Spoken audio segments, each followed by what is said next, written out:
I'll start the webinar now. Hello, everyone. Welcome to our second webinar on Medical Sieve Grand Challenge, a Turing test for chest radiology AI.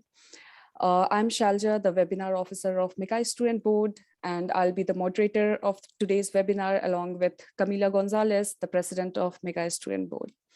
Let's welcome our speaker, Dr. Tanveer Sayeda Mahmood.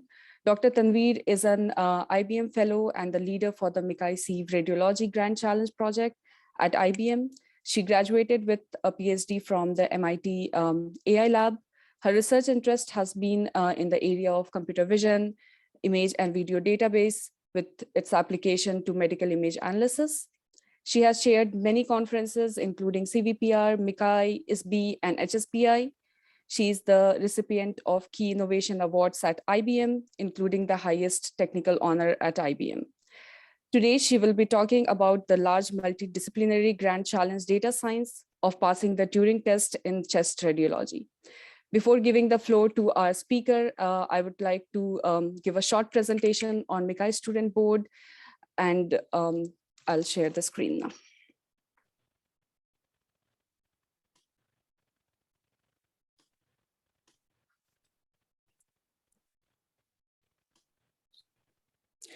So MICCAI Student Board is a student initiative and it started in 2010. The goal is to stimulate the involvement of students, enhance student networking, and advise the MICCAI board on matters of relevance for students. These are the members of MICCAI Student Board. Camila Gonzalez, president of MICCAI Student Board, is present here, and I'm Shalja, webinars officer. We organize several events throughout the year and also during the MICCAI conference. We also organize social events and MICCAI game night during the conference and also sports events. I would like to give information on MICCAI Educational Challenge. This is an initiative of MICCAI Student Board since 2024, where you can submit tutorials and educational materials relevant to MICCAI topics. Submission can be in the form of video or blog post. The deadline for this year's MICCAI Educational Challenge is July 31st, and there is a prize money sponsored by MICCAI Society. I'll stop for a second on this slide so that you can scan the QR code and look into the website.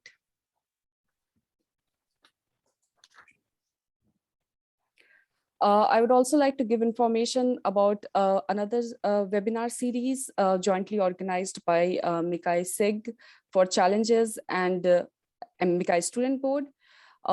This webinar aims to educate medical imaging researchers on how to successfully participate in and also conduct challenges.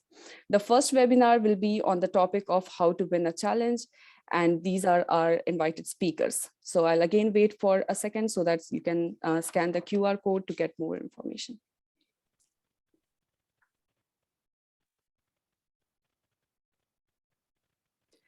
If you want to follow us, follow the MICCAI Student Board on Twitter. This is the handle, and we are also on Facebook and LinkedIn. You can find previous events of MICCAI Student Board on our webpage. And the recorded webinar, for today's webinar will also be present on MICCAI Student Board webpage. Without further delay, I would like to again welcome our speaker, Dr. Tanveer, and you can now go ahead and share your screen. Thank you, Shailaja. Can people all hear me okay? Yes. Am I audible? Okay, thank you. Thank you for inviting me, and it's always an exciting time to present to students and the MICCAI Student Board for technology. So some of the technologies that we've been piloting and researching over the last several years, and this project actually concluded back in 2020, 2021 timeframe over the pandemic time. But I thought it would be a good learning experience for the younger generation to see what is involved in conducting a very large scale projects such as these. So just before I start, I wanted to acknowledge an entire team of medical imaging researchers, clinicians, software engineers, machine learning researchers, text analytics and informatics researchers, regulatory people. I mean, there's a number of people that come together to pull off a grand challenge of this scale. And you can see some of these people you probably still recognize and are actually members of MICCAI. The talk I'm going to give today is about trying to see what the state of AI in medical imaging is, and particularly choosing the chest X-rays as an example. But as you know, this question has been asked in many other communities, in computer vision, in natural language in particular. And this is from the latest AI index from Stanford's AI index report this year. And as you can see that machines are either reaching or surpassing human capability. So this brings up an interesting question for these benchmarks that are there. Are the benchmarks now too low and they need to up the benchmarks, or have the humans become dumber? So that might be an interesting question to look in these contexts. But if we wanted to even put such a benchmark up and see how we could address this in the context of medical imaging, we don't, although we have challenges and segmentation challenges and so on, but this kind of the Turing test, which I think most of you are familiar with what a Turing test is in terms of being able to, not being able to differentiate between humans and machines for that particular task and figure out who did it. So in this, we don't have something similar for medical imaging, and that was essentially the challenge that we took on that I'll talk about today. So several years ago, maybe in 2015, 2016, we started this effort in radiology AI through this exhibit we did in 2016 at RSNA called The Eyes of Watson, which essentially woke the radiologists up to this field. And since then, as you know, RSNA has been holding annually events at this as AI showcases, and also at many radiology forums such as SIM as well. So, so there's a number of companies that were there at that time. Some of them have, I think, disappeared since then, but there is about at least 150 to 200 AI software in radiology that is in some form of FDA clearance. But if you look at whether they're really successful or not and how much adoption has been there in the clinical workflows, it has not been that big of a success story. And and one of the main reasons for that is, even though we have large data sets in different areas being contributed with academic institutions, as you can see over here, or NIH, but the still issue remains is, have we truly understood the clinical workflow, and whether we have come up with a solution that would actually be useful in a day-to-day setting. So in the context, the two main problems you find are that then the number of findings that a machine can do is still limited, and that's not good enough. If you can only do 2 or 3 findings, and the clinician still has to look at the rest to figure it out, it hasn't saved them much time as such. And then the kind of reports you're giving is simply listing the findings, and that's not good enough for a reporting system in a radiology workflow. So our idea was to see, can we do something better with AI and attempt a challenge that would essentially put this out of the ballpark? And that's the Medical Sieve Radiology Grant Challenge. And there the idea was to do a provably good radiology assistant and attempt a task that was significantly difficult and comprehensive in this space. So for example, in this context, the chest X-rays, it was about doing a full preliminary read of a chest X-ray in a way that is indistinguishable from an entry-level radiologist. Which means, now before I go there, what that means, let's see, why would such a thing be useful? As we motivated this from a clinical workflow situation, you can imagine as the imaging comes in and goes through a PACS, if such a service is auto-read and a report already available for a radiologist, they can still get to correct it and then validate and put it in the system. And this in some sense completely sidesteps in future. I'm not talking about it now, but in future it could pretty much sidestep the dictation-driven process that happens nowadays, and whether you outsource this to a radiologist, to a translator at the other end, who then transcribes the audio recordings into a report, or use automatic speech recognition technology, in which case the radiologists themselves have to correct their own dictations. So this, if we could automate this part, this could significantly improve their workflow. And so this seemed like an interesting problem to attempt as well from a validity in a clinical situation standpoint. So what do we mean by the Turing test for radiology is to start from a chest X-ray like this and essentially produce an automated preliminary read. So here I wanted to highlight a few of these in red, which tell you that we're not only talking about findings that there is an atherosclerosis, but we are delivering this in a way that is consistent with what the radiologist is expected to describe in here, such as the atherosclerotic changes of the aorta. And we are also talking about such as mediastinal lymph nodes or hilar problems, but we are also quantifying exactly where it is from the point of view of laterality and further modifiers that describe the type of lymph nodes that we're seeing. So calcified and in a right hilar region. And then when we talk about the skeletal structures here, we're talking about the arthritic changes. So this is a much more fine-grained description of the finding than just simply labeling a finding and just spitting that finding out, done typically by models. Now, there's a lot of work in automated reporting that has happened since we started in this space, but the ultimate problem still remains is to be able to describe a finding as accurately as possible and as in a fast, fine-grained as possible, while still making it sound very natural as you go. Now, why pick on chest X-rays? Obviously, there is from the volume perspective and the commonality, it's a very frequently used imaging exam, but it's also, even though it is common, it is also one of the hardest to interpret because of the low quality of the imaging in comparison to CT or MR. And if you now look at these two areas to know whether this is a nodule or not, this is, it's very difficult for a layperson, but also even for experienced radiologists. So that's why this is just an entry-level exam, and then they go to more finer evaluations in some sense. Now, when we attempt something like a Turing test and say we need AI to be as accurate as the radiologist, we have to answer the question as to how accurate are the radiologists anyway. But then when we talk about accurate with respect to what, and then you also have this question of how many findings are there to begin with. Most people have done findings based on the data sets that have been put out there, such as the chest X-ray data set from NIH or the Stanford Chexpert data set. And also there is a limited number of findings that have been cataloged and put, but are those complete? Is that all that if it is a radiologist expected to cover everything, then what is everything?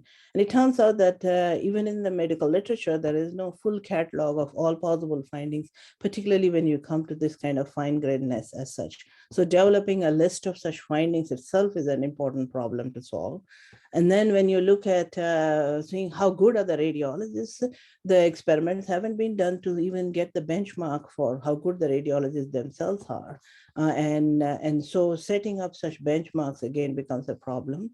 And then developing obviously machines that could be reaching that performance and findings. And then the last aspect of it is rendering these findings in a report that is natural language and understandable. Now, as from all of these problems, you can now see that why this is a grand challenge as such. But to do this, the approach we took was to basically see how does the radiologist interpret the chest X-rays and go through the appropriate workflow for this.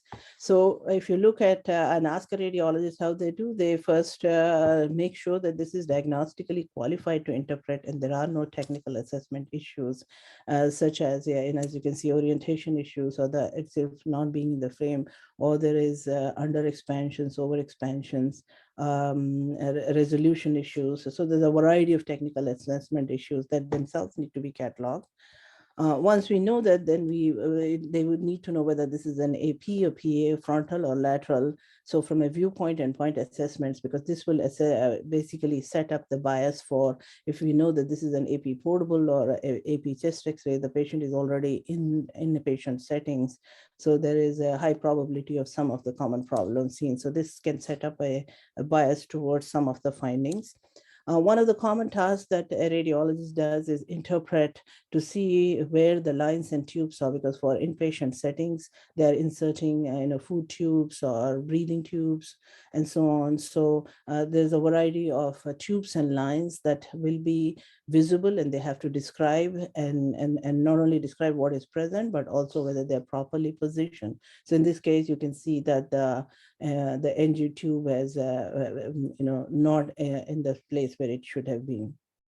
There could also be devices and artifacts that come on top of that may be present, such as here sternotomy wires that are going around the spinal cord, and they have to be able to interpret that. From anatomical abnormalities perspective, they have to be able to see these anatomical abnormalities, which primarily manifest as opacities, and to know whether this opacity indicates a pneumonia or an atelectasis from these descriptions. And then finally, give some kind of a differential diagnosis to what the potential diseases might be that eventually goes to a report. Now, understanding this radiology workflow helps us catalog all the sorts of possible findings that may be present by taking each of these at a time. So from the point of view of the challenge, we actually had to address the problems both from a radiologist perspective and from a machine perspective. And I've already mentioned this in the previous slides, but you can see over here, establishing the ground truth, so this requires a triple consensus with adjudication validation process. This by itself will take some time, because to get radiologists to agree on a finding itself will take some time. Collecting data sets that are representative of the findings, that all possible findings that you can see. All of these are issues that needed to be addressed both on the machine side and the radiologist side as we went through this challenge. So we did address a number of these that have sort of, and this is something that all of you working in this space of a clinical decision support space can see the steps that you go through in order to conduct your studies. And we basically had to go through that. And I will cover some of these in my talk today. But to give you a flavor for what it can do, so if you give an image such as this, you submit it to a service and you come back with a analysis of the structures, and then an English language report that goes like this. And you can simply submit an image that may be in your desktop or through a PACS system, like in this case, just from a desktop, and then goes to this. So we had a service like this running in a hospital setting for the normal abnormal discrimination use case coming out of a web service, a REST API service that did it as such. Okay, so let's get to the various aspects of the problem. So I'm going to first cover how we actually defined and came up with a catalog of findings. It was rather than a hunch or get a bunch of radiologists together and have some sort of common agreement between them. We went through a systematic process going from pieces of knowledge and textbooks and Fleischner guidelines, but we also mined radiology reports from about 200,000 radiology reports to see from bottom up what findings could be seen and variants of findings, and from top down what is known in literature. And the entire process is described in this workflow over here. And you can see some of the number of finding differences that came as a result of this analysis, a significant difference as such. But to actually describe the findings, even if someone said that there is atelectasis, then there may be variants. Atelectasis may be defined in different ways. And from a synonymous descriptions, it could also be qualified in different ways. So we used a human in the loop, a semi-supervised learning process to essentially use BERT-like encodings to expand, but then have clinicians validate those expansions, as you can see from user interfaces. So building user interfaces to even mine radiology reports in order to then see what the findings are itself took several months of effort as we went through. Now, some of this is described in papers such as in AMIA, which is a conference that takes papers in this space. I know maybe the MICCAI folks don't typically go there, but since we were overlapping both text knowledge and medical imaging, our papers are essentially spread across these forums, clinical forums and and medical imaging forums. Now, based on those experiments, we actually came up with a catalog of a core set of findings. And you can see here findings in all the areas. We talked about technical assessments, viewpoints, lines and tubes, positioning, as well as anatomical findings, which is where most people have worked on. And this is still a subset of the listing, but you can see already that there's quite a few that are covered in this capacity.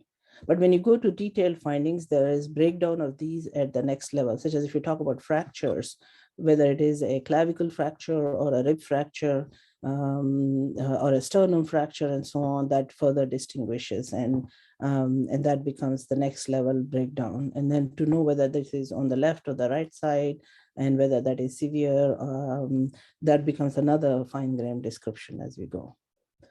So that was the cataloging of the finding. The next step was to be able to train deep learning models. And so collection of data sets that came from different hospital settings was important, and to also capture different incidence distributions in various demographics.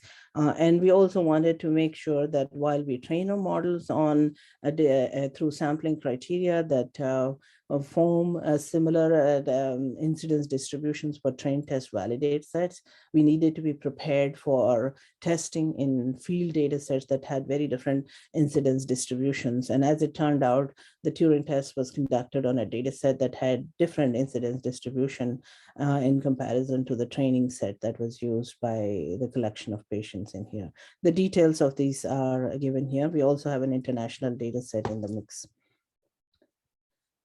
So the next thing is most of these data sets came unlabeled or labeled incorrectly. So, or not labeled incompletely, because we were, since we had defined the findings, there were no labeled data sets for those findings.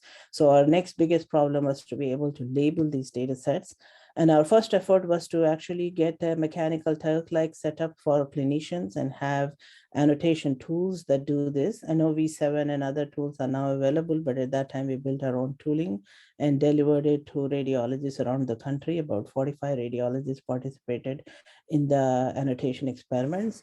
But this, even at the whole image, labeling among all these many findings, and then to be able to actually generate reports for them manually itself was a very large scale effort. And to give you an example, we could only label 36,000 images in about 4 months with 45 radiologists.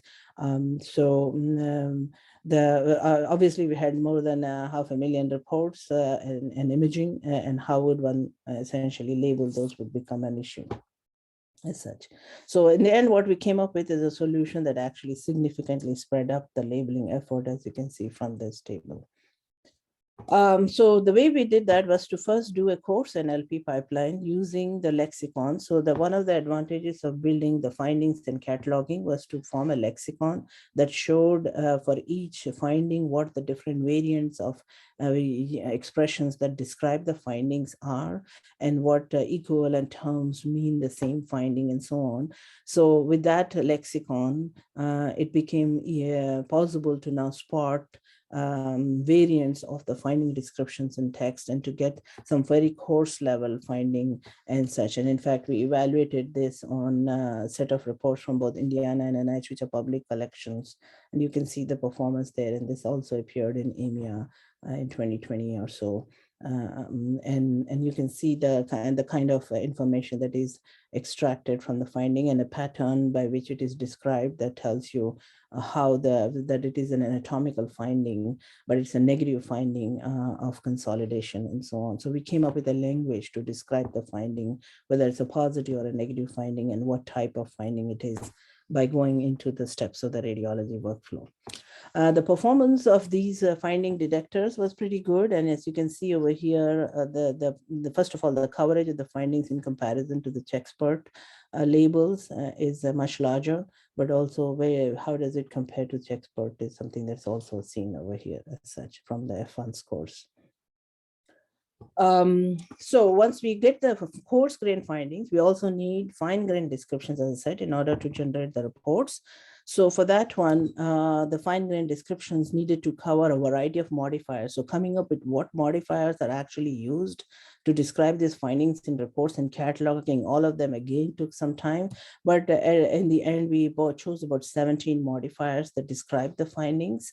That includes the anatomy, that is the subanatomical region affected, the location, the laterality, and so on. And then we asked the question, okay, how many fine-grained findings are there? And at this point, it was not possible for clinicians to manually catalog these. But since by this time we had automatic labeling technology, and we had the chest X-ray lexicon, we tried to attempt to find it through a semi-automatic process as such. So the methodology that we used was to essentially take a report, parse the report into a sentence like this, for example, and label each of these elements in the sentence through the core finding detectors to tag them as whether that's an anatomical finding, whether, for example, here lung being an anatomy, pneumonia being a disease, and so on. But once we had that, we used the structure of the sentence itself through a dependency parse tree, and used a technique called phrasal grouping to successively assemble, in some sense, reference to context of which modifiers are associated with findings. So in this case, the finding is clear, but the relevant modifier is lung. So it's the clarity of the lungs that are being talked about as such. And within a single sentence, one could have multiple findings automatically emerge, and they're described by a pattern called the FFL pattern in here as such. So you can see another example with a sentence such as these. You actually have 4 findings in this one sentence, and all 4 were cataloged and found by this method. And you can see pretty much all of them were negative findings in this particular context. And knowing positive and negative findings are important because both are being described in reports. This paper, by the way, won the best paper award at EMEA. So how did that perform, and why was this important? Was that if you could describe a finding with this fine-grained finding pattern like this, it was actually relatively easy to emit a sentence that says left basal atelectasis, because with this much granularity in the description of the finding, the generation of the sentence became relatively easy. And you can see the kind of labels that got generated for images such as this.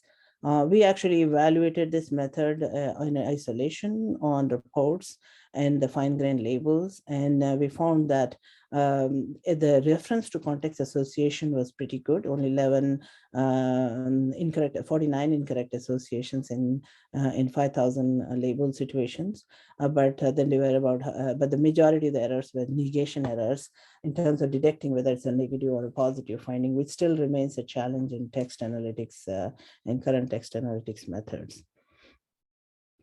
So based on that, we actually cataloged about 2,000 findings or so, and then grouped them by a successive process to eventually associate 78 core findings and about 457 fine-grained labels, which gave at least 83% coverage of all the set of findings in their most fine-grained descriptions as such. And at this point, we said, okay, we're going to stop here and see if we can attempt 500 or so findings. That might be good enough for the fine-grainedness we need for reporting purposes.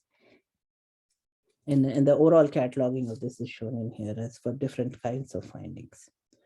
Okay, now it was time to design a deep learning model. So we had labeled data by this process. As I said, the automated labeling was done very quickly now that we had a process for these data sets. And then we went through design of a network architecture. Now here we combined ideas of popular computer vision architectures, but as you can see, we tuned it to make what is specific for medical imaging and such. So in the design of the initial feature extraction layers, we use the multimodal feature pyramids from both VGG16 and ResNet 50 architectures, and then dilated blocks to scan the image over different resolutions as it went, and then followed by a global square pooling to do the compression before you initiate your neural network classifiers as such. So this is a whole image classification problem but with refined feature extractions and refined set of labels to give you the depth of the depth at which you can emit a report sentence. So the first approach we did was try to see if it makes sense to build models separately, one for each type of class of findings. So each of these has appeared in different papers over the years, such as the tubes and lines classifier we published in MICCAI. And there was a technical assessment classifier, which we published also in that time frame, and a normal abnormal discriminator, which basically said normal versus every other finding as an ROC curve. And here you can see where the performance, good performance standpoints might be for normal abnormal discrimination. But the question that was open was, is it better to do this per class of findings, or is it okay to just combine all of the findings and build one single classifier? It turns out that building the one single classifier did just as well after our experimentation. And here are the results from MICCAI 2020's paper that talks about the coarse grain findings and the fine grain finding performance. And here you can see that we can emit a finding that pretty much says moderate pleural effusion in the right lower lobe. And that could very well be a sentence by itself. But here are the things. Now, at this point, it becomes hard to label the findings. So we had to use some identifiers to label these findings.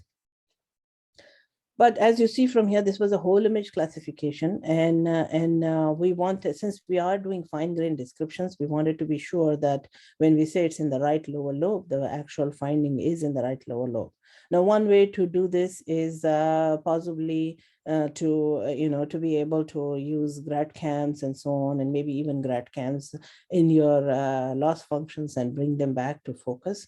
But those are after the fact and as part of the training. So how can we develop native representations such that they are spatially sensitive was something that we explored in the most recent work. And as it happens, if you look at a traditional deep learning architecture, you have all these feature extraction layers and a CNN-based architecture, and then followed by a flattening step, and then through a classification.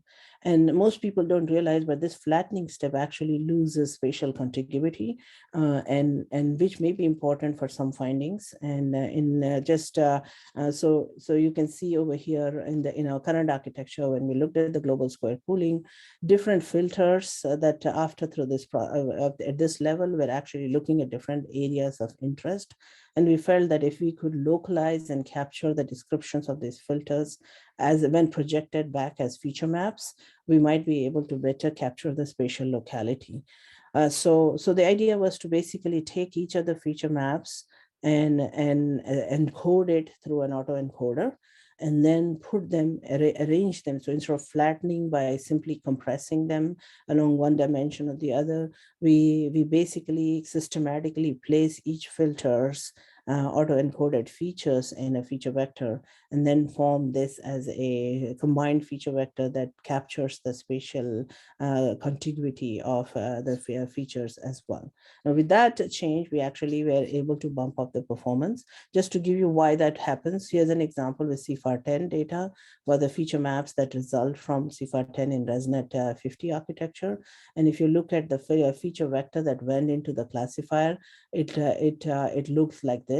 Whereas with the auto-encoded feature vector, you can see much better resolution of the features. And if you do after histogram equalization, you can still see that the information is much better preserved through such a spatially preserving flattening step. And this was our latest work, which essentially added a spatially preserving flattening component to the rest of the architecture to be able to do a fine-grained classification as such. And the resulting performance, you can see, does better job at localization for anomalies such as tubes in the airways, or even post-surgical materials and so on, for more complex findings as such.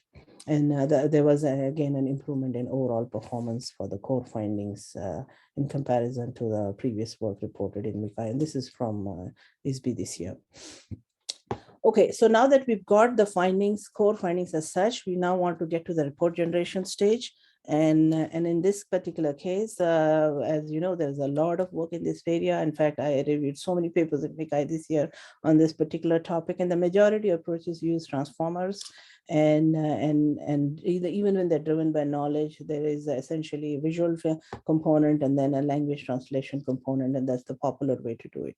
But our observation with these approaches was that it was hard to enforce clinical semantics and make sure that the report is both English language was correct and has the description of findings at the right level of granularity and correctness of findings as well. So achieving both was something that was difficult with these approaches. So we took a slightly different approach to this problem, where we brought in some old style document retrieval methods and leveraged already reports in sentence databases, but merged them with our visual detectors to do a more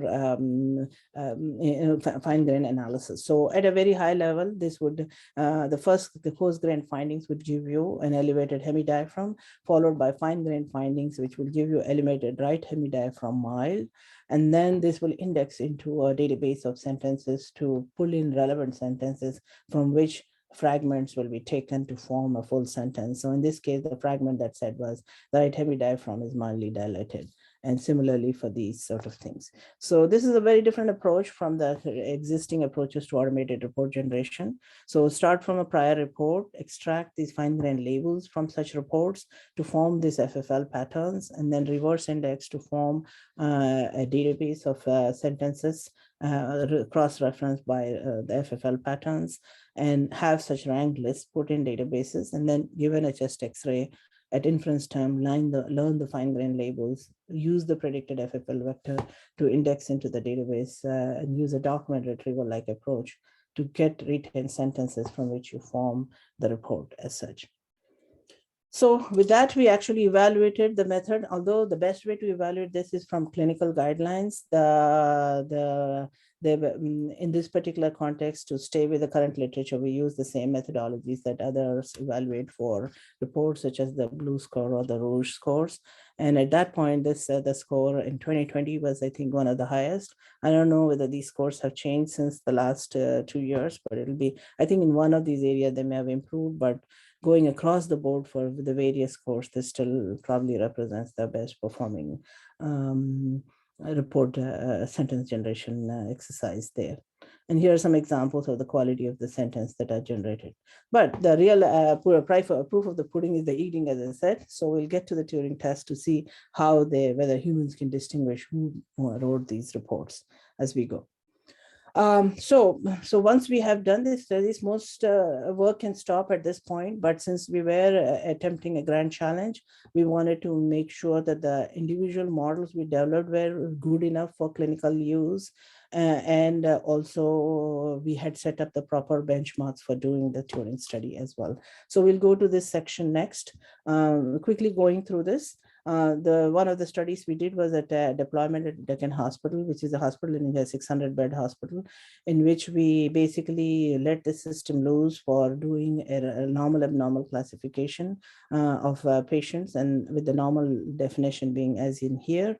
And we collected this data and had a parallel evaluation workflow compared to the radiologist workflow. And then the data was unblinded after 4 months of trial to get the results as we go. So from the result in the evaluation, it showed that the system if you use a triple consensus evaluation, that the AUCs you can see for here, but if you choose an operating point such as this, you can basically filter 30% of your normal reports without missing a single abnormal, and which might indicate an appropriate clinical use for filtering normals in a radiology workflow. So the next experiment was to set up the benchmarks for human comparison to know how good are the humans themselves, and also to develop a ground truth data set that could be used by both machines and humans. The comparison was with respect to radiology residents in this context. These are year R4 residents that are qualified to produce preliminary reports. So we chose 5 radiology residents, about 2,000 chest X-rays, and we did have a triple consensus with adjudication evaluation process of senior radiologists to rank and consolidate the list of findings for these. And then the radiologists for these experiments were given all possible findings from a catalog and to annotate and do. So this is a discrete test of discrete findings. And we use interfaces such as this to list the findings so that the radiologists don't miss it by accident, and all the findings are available for them to annotate. And then this was the process we use for consensus to see that different radiologists can come to a consensus in person discussions to validate the findings for the ground truth experiments. From the AUC comparisons that we resulted from this analysis, you can see for all the findings, we have cataloged this, and this is in our JAMA paper in 2020. But there are some interesting results from the comparison with radiologists, where you can see that for some, we are right on the dot with the radiologists, so for discriminating normals, but there are cases where the radiologists are better for tubes and lines in particular, and where machines are better, such as in edema and so on. In fact, we did a kappa score for comparisons also, and you can see the trends that are showing here. The variability with respect to radiology residents, you can see here as well, quite a bit of in both the positive predictive value and sensitivity. But the main result that was exciting from this analysis was that, as shown from these box plots, that there was no statistically significant difference in sensitivity between the radiologists and machines from this evaluation, but statistically, the AI showed better positive predictive value. Now, this is a bit of a surprise because, as you know, the machine learning models have selectivity problems, but they can be tuned towards sensitivity. But in a read situation, even though we have 2,000 fine-grained findings or so, we can only report 5 or 6 that actually occur in reports. So that implies a very high selectivity bar for machines. So the evaluation we used, therefore, was used on image-based precision and recall rather than label-based precision and recall, which was the right metric to use for a radiology report evaluation. But here are the numbers that said those. We also tried to see where are the machines better and where are the radiologists better. And here's some findings for which we see similar performance, and places where radiologists outperform AI were still the difficult findings, such as masses and nodules or incorrect positionings of tubes and lines, which still remains a challenge for machines as such. So now we come to the last part, which is doing the Turing study itself. Now, to do the Turing study, we had to, the setup that we used was having senior radiologists sit in a darkroom condition of a regular radiology read situation, and we fed them radiology images and the actual report generated by some process, and they had to assess what the quality of the report was using the American College of Radiology review criteria, and also give an empirical satisfaction score for those. If there were any missed findings and all, they could describe that as here as well. So this was done as a live test, where in a symposium in which the radiologists were sitting, the senior radiologists who were doing the evaluation were sitting in a darkroom condition, and we chose 3 radiologists around the country, and we gave them, in this 1 hour of evaluation, 165 reports, and basically segment the reports such that one radiologist got all machine read, one radiologist got all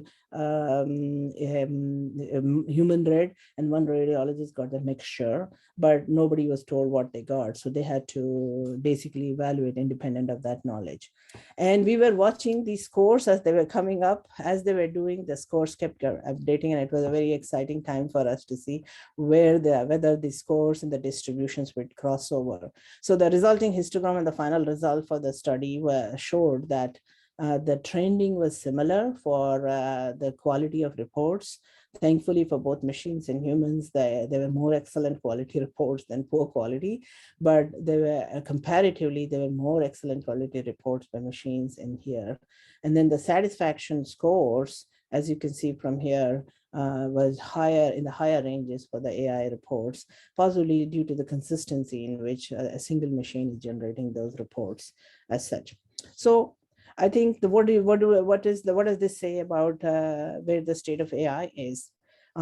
what it says is, first of all, you have to do a series of these experiments in a very systematic way over a long period of time, establishing benchmarks and finding cataloging and so on before you can even talk about these sort of indexes. But you can see that it is possible to get good quality reports from machines for many of the findings. But when it comes to very complicated findings, the humans are still outperforming radiologists as we go. So with that, I think I will summarize what we got in here and some data sets that we've actually contributed to PhysioNet that some of you can use. And one is the chest emegiome data set that annotates regional bounding boxes for chest X-ray reports, and an eye gaze data set that some of you have already started using. And here are some publications. I will take some questions now. Yes, thank you so much for the talk that covered a lot of very interesting topics. So I will ask some of the questions that we have received. There's first of all a question and some questions in the chat. Could you remind me of the name of the article on the conference of the work to replace the flattened vector that loses information? Oh, it's the spatially preserving flattening. This is the work by one of my students this year, Neha Srivastav, as the lead author from ISB 2022. Okay, perfect. That should be enough to find the publication. Another question from Emmanuel Trucco is, could the obscuring box bottom right be removed? Maybe a bit of context on the slide would be helpful. Is this a display question? Maybe they were not seeing what was showing up, and I think there was some pop-up display there of your Zoom meeting. Sorry about that. Oh. Okay, that was it.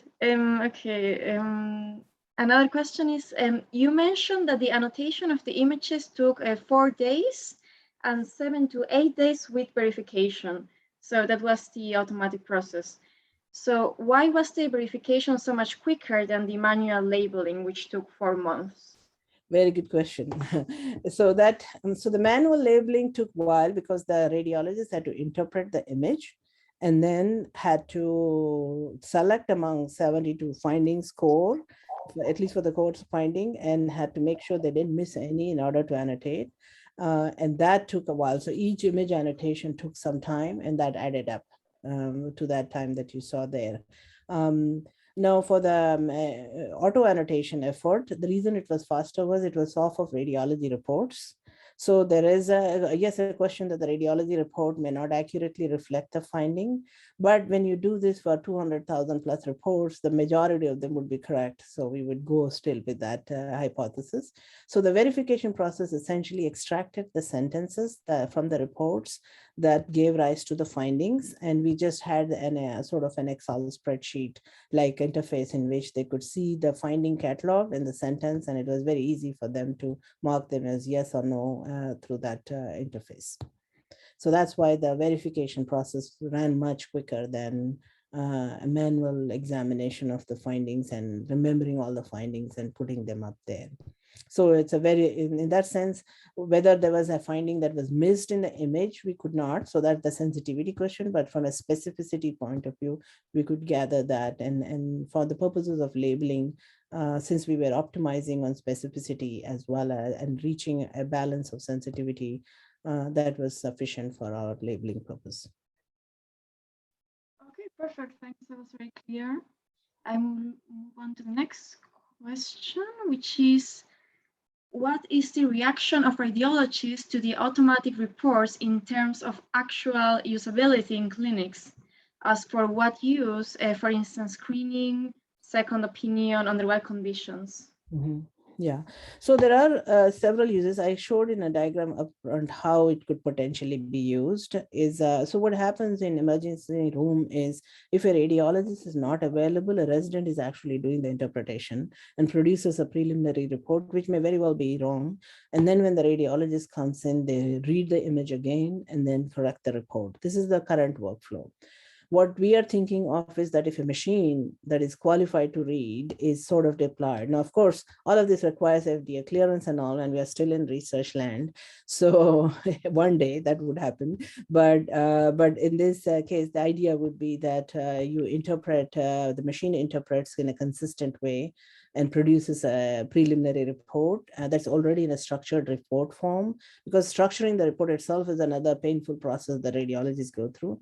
And all the radiologists would have to do is, yes, they can still see the image, but they don't have to do any typing. They don't have to remember each of this. They just go through that and see if there is an incorrect finding. They just cross off that sentence, and that sentence disappears from the report and so on. So it'll be a much easier workflow, is the understanding. No, we haven't done the clinical studies of rolling a report out there yet. What we did was for the limited case of normal abnormal. So this report was in that case very simple, saying it's a normal study or an abnormal study. And that one you saw the results from the Deccan study as such.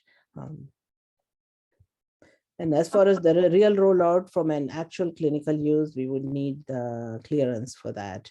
But the productization and commercialization efforts underway are would be actually doing those evaluation studies, clinical evaluation studies. And that has to be done under a regulatory setting, which is beyond our research purview. Of course, thank you. Yeah, we all know how complicated it is in the medical field. Yeah. So the next question is, once you identify the part of interest to be segmented in reports, do you do normalization to the images since they come from different machines and different hospitals? And how do you handle this variability? Yeah, so that's a good question in the sense that our model building was done with a variety of images coming from different sources, but the majority of the sources came from actual hospital systems and DICOM studies from there. So there is some base quality from those expected imagery in there. But as you saw from the demo, a weird web image was also classified by this approach. So the actual model, I didn't show a whole lot of detail in there, but there's a lot of batch normalization and other tricks that we use to build the model to make it robust to these. And we build the model at different image resolutions, all the way up to the full DICOM resolution that we have as such. So there are various versions of these models. And in fact, I skipped through some of the sections, but in the radiology report generation set, we have a coarse grain clarifier instance and a fine grain instance of the model that we actually fuse to produce the report and so on. So there's a lot of internal tricks to get that model right, to get to the right tuning of the performance. But interestingly, the way we evaluated the model was not get the best accuracy you can get, but no, since we were actually trying to beat the radiologists, we tuned it so that the sensitivity was over the threshold needed for this. And then we tried to see how much specificity we can narrow it down to. So we kept discarding predictions that we were not sure of, to err on the side of maybe we'll miss a few, but then if that's why the sensitivity was so close to the radiologist, but the specificity was far higher. Wonderful, thanks. I will just read the last two questions because we are almost at the end of our time slot. So could you make an assessment of why radiologists are better on some findings and deep learning models are better on others? Mm-hmm. Yes, so that's all a good question. Of course, the level of difficulty of the finding is also an important factor, and the reason why that difficult is for humans themselves is because of the number of things it could possibly be. And if you didn't have, the radiologists are interpreting in an isolated setting, all they have is a chief complaint of the patient. They don't have full access to electronic health record and what went on behind the scenes. So even informing their own priors, they can't be sure and they will hedge a lot. So if you see in reports, there's a lot of hedging. And by the way, hedging is one of our labels. So we also hedge when we put a report in so that we can be, consistent with the methodology. But yeah, so those are things that are difficult for humans, and obviously if they're difficult for humans, it's also difficult for machines.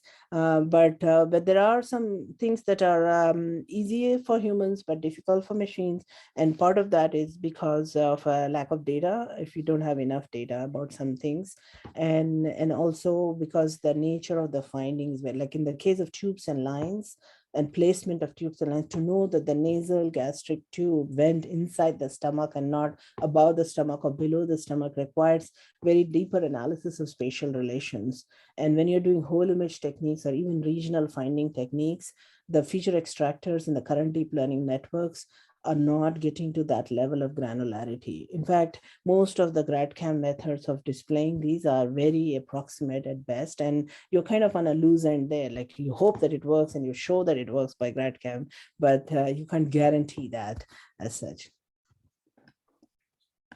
Of course, yes. A lot of the GradCam maps are very uncertain, and even sometimes you select them cherry-picked examples, and then when you try to solve this problem in practice. Right. I think there's a last question I see. I don't know if you're out of time, but basically in rise to other countries question.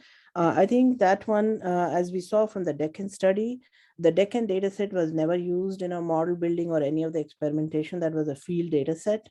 So we train a model on US data and mostly from multiple hospital settings, as we said, and then we applied it to India data. And the findings from there and the normal abnormal study results findings said that for almost all the diseases that were common to both the countries, it did pretty well. And they almost always relied on the machine, which was also a problem, that we didn't want them to rely too much on the machine. But there were a few diseases that were characteristic in that population that we didn't have enough training data for.